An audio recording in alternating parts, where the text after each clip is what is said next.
Bark 20 series smartphones. Delhi के ऐतिहासिक मैदान रामलीला मैदान में आयोजित लोकतंत्र बचाओ रैली में उपस्थित हमारे इंडिया अलायंस के सभी हमारे नेतागण, कार्यकर्तागण, पदाधिकारीगण, दिल्ली, पंजाब, बिहार से आए हुए सभी हमारे अभिभावक, बुजुर्ग, माताएं, बहनें और नौजवान युवा साथी, आप सबका इस रैली में हम स्वागत करते हैं। आप सब लोगों का अभिनंदन करते हैं। ये दिल्ली की भीड़ बता रही है कि मोदी जी जिस तरह से आंधी की तरह आए थे उसी तरह तूफान की तरह चले जाएंगे। पहला रैली हम लोगों ने पटना में किया, दूसरा बॉम्बे में किया और तीसरा आज जो है दिल्ली में हो रहा है। और मैं बता दूं, देश के कोने कोने में जहां भी हम लोग जा रहे हैं वहां जनता का साथ, आशीर्वाद मिल रहा है। आज हम सब लोग एकजुट हुए हैं देश के लोकतंत्र, देश के संविधान, देश के भाईचारा को बचाने के लिए। जिस हिसाब से देश में बांटने का काम किया जा रहा है, भाई को भाई से लड़ाया जा रहा है, नफरत की राजनीति की जा रही है, उसलिए हम सब नेता आपकी लड़ाई के लिए हम सब लोग आए हैं और आपकी लड़ाई लड़ रहे हैं। और हम लोग सब लोग चाहते हैं कि इस लड़ाई में आपका साथ मिले, आपका आशीर्वाद मिले और आपका प्यार मिले। जो लोग नारा लगाते हैं अब की बार 400 पार, उनका मुंह है, कुछ भी बोलेंगे, लेकिन एक बात तय है, जनता ही मालिक है, आप मालिक हैं और आपको तय करना है कि देश के शासन में कौन बैठने का काम करेगा। आज यहां दिल्ली की जनता से पूछना चाहते हैं, वो लोग नारा लगा रहे हैं, टारगेट फिक्स कर रहे हैं, अब की बार 400 पार। ऐसा लग रहा है कि पहले से ही ईवीएम सेटिंग हो चुका है। ये लोग फिर भी आप लोगों से पूछना चाहते हैं कि आप लोग, ये लोग जो नारा लगा रहे हैं, क्या वो सच होगा या वो सत्ता से बेदखल करिएगा? हाथ उठा के बताइए, इनको सत्ता से बाहर करना है कि नहीं करना? आज हम सब लोग देख रहे हैं कि देश में अघोषित इमरजेंसी लागू हो चुकी है। देश में सत्ता में जो लोग बैठे हैं तानाशाह रवैया अपनाने का काम कर रहे हैं, घमंडी हो गए हैं लोग। और आज हम लोग किसी को गाली देने नहीं आ रहे, लेकिन जो आंख से देख रहे हैं वो बताने आ रहे हैं, जो महसूस कर रहे हैं वो बताने आए हैं। सत्ता में लोग जो बैठे हैं, विपक्ष का धर्म बनता है, कर्तव्य बनता है कि उनसे हम लोग सवाल करें। आज मेरा मानना है कि देश में सबसे बड़ा अगर दुश्मन है तो बेरोजगारी है, महंगाई है, गरीबी है। आज यहाँ लोग हैं, नौजवान हैं, नौजवानों से पूछना चाहते, बताओ कितने नौजवान यहाँ जो है मोदी जी ने नौकरी दिया? हाथ उठा के बताइए। कोई नहीं मिलेगा। मोदी जी ने कोई नौकरी नहीं दी, सब कुछ जो है प्राइवेटाइज कर दिया। और हम लोगों ने बिहार में जब कांग्रेस लेफ्ट, इंडिया अलायंस की सरकार थी, 17 महीने में 5 लाख नौकरी हम लोगों ने देने का काम किया। आज किसान तबाह है, युवा परेशान है, लेकिन किसानों से मोदी जी को मिलने का समय नहीं है। मोदी जी मिलते तो प्रियंका चोपड़ा से मिलेंगे, किसानों से नहीं मिलेंगे। अक्षय कुमार को इंटरव्यू देते थे पिछले चुनाव में, इस बार बिल गेट्स को बुला करके इंटरव्यू देने का काम कर रहे हैं।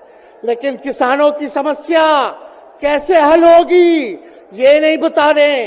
किसानों से उन्होंने पिछले चुनाव में वादा किया था कि उनका आय दुगुना करेंगे। आज किसानों पर मोदी जी ने तलवार चलाने का काम किया है, जो हमारे अन्नदाता हैं।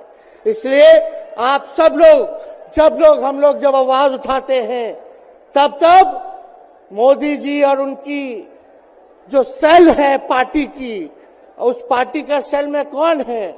ईडी है, सीबीआई है, इनकम टैक्स है। लालू जी को तो कई बार सताया गया, मेरे ऊपर मुकदमा किया गया, मेरी मां पर, मेरी बहनों पर, मेरे जीजाओं पर, मेरे पिता के जितने संबंधी थे सब पर केस मुकदमा किया। अभी बिहार चले जाइए, कई हमारे नेताओं पे छापेमारी चल रही है, कई जगह ईटी का रेड चल रहा है, आईटी का रेड चल रहा है, लेकिन हम लोग घबराने वाले लोग नहीं। आज देश में जिस हिसाब से हेमंत सोरेन जी को और अरविंद केजरीवाल को गिरफ्तार करने का काम इन बीजेपी के लोगों ने किया है, तो उनको हम बता दें कि इनके गीदड़ भपकी से हम लोग डरने वाले नहीं हैं। हम लोग संघर्ष करने वाले लोग हैं, और पिंजरे में तो शेर ही को कैद किया जाता है। सब लोग शेर हैं, आप लोगों ने ताकत दिया है, आपकी लड़ाई हम लोग लड़ रहे हैं। कंस राज आप लोगों ने देखा होगा, जब जब कंस को किसी से तकलीफ होती थी, डर लगता था, तब जेल में लोगों को बंद कर दिया जाता था। लेकिन जेल जाने से यहां कोई डरने वाला नहीं है। कितने लोगों को जेल भेजोगे? लेकिन जब जनता जब जवाब देगी, जब वोट का चोट दीजिएगा, तो मोदी जी हाथ मलने का काम करेंगे, सत्ता से बेदखल हो जाएंगे। इसलिए ये अपनी ताकत को पहचानिएगा। सब लोग चुनाव के समय आप सब लोग पोल कीजिएगा, वोट दीजिएगा, लोगों को भी वोट दिलाने का काम कीजिएगा। बीजेपी के लोग झूठ बोलने वाले लोग हैं। ये लोग यूरिया को भी चीनी बना देते हैं, ये लोग गोबर को भी हलवा दे करके परोस देते हैं, ये लोग आंख फोड़ करके चश्मा दे देंगे और फिर बोलेंगे देखो हमने चश्मा दिया। ये झूठी पार्टी है, इसलिए इन पे विश्वास मत कीजिएगा। मोदी जी कहते हैं कि उनका गारंटी मजबूत गारंटी है, गारंटी की बात करते हैं। हम बोलते हैं मोदी जी की गारंटी वैसे ही गारंटी है जैसे चाइनीज माल होता है, 2-4 बार इस्तेमाल करोगे और वो गारंटी जो है खत्म हो जाता है, टूट जाता है, खराब हो जाता है। तो जब तक चुनाव है तब तक ही मोदी जी की गारंटी है, बाकी कुछ नहीं।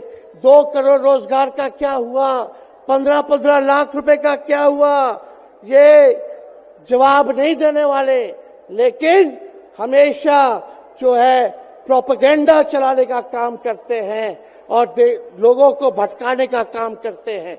इसलिए आप सब लोगों को सावधान रहना पड़ेगा।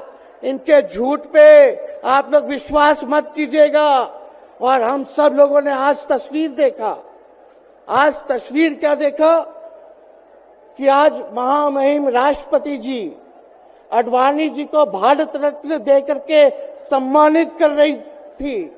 मोदी जी आडवाणी जी के बगल में बैठे हुए हैं, राष्ट्रपति खड़ा होकर के सम्मानित कर रहे हैं, लेकिन मोदी जी खड़ा भी नहीं हुए राष्ट्रपति के सम्मान में, खड़ा भी नहीं हुए। इससे पहले भी हम लोगों ने तस्वीर देखी कि राष्ट्रपति पीछे पीछे चल रही है, मोदी जी आगे आगे चल रहे हैं। ये हम आप सब लोगों को बताना चाहते हैं कि इनका संविधान पे कोई विश्वास नहीं है। ये लोग नागपुरिया कानून को लागू करना चाहते हैं, आरएसएस के एजेंडे को लागू करना चाहते हैं। इसलिए ज्यादा कुछ ना कहते हुए एक आंकड़ा हम जरूर बताना चाहेंगे। देश में इंटरनेशनल लेबर ऑर्गेनाइजेशन ने सर्वे किया है, उसमें आंकड़े हैं कि आज देश में बेरोजगारों में से 83% युवा हैं। पढ़े लिखे युवाओं में बेरोजगारी लगभग 65% है। ग्रामीण क्षेत्रों में सिर्फ 17.5% युवाओं के पास ही काम है। यानी भारत की आत्मा गांव में 82% युवा आज बेरोजगार हैं और मोदी जी इसके बारे में कोई काम नहीं किया। आप एक बार विश्वास कीजिएगा, अगर इंडिया सरकार की अलायंस की सरकार बनती है तो नौजवानों को हम लोग नौकरी देने का काम करेंगे, बेरोजगारी को दूर करेंगे।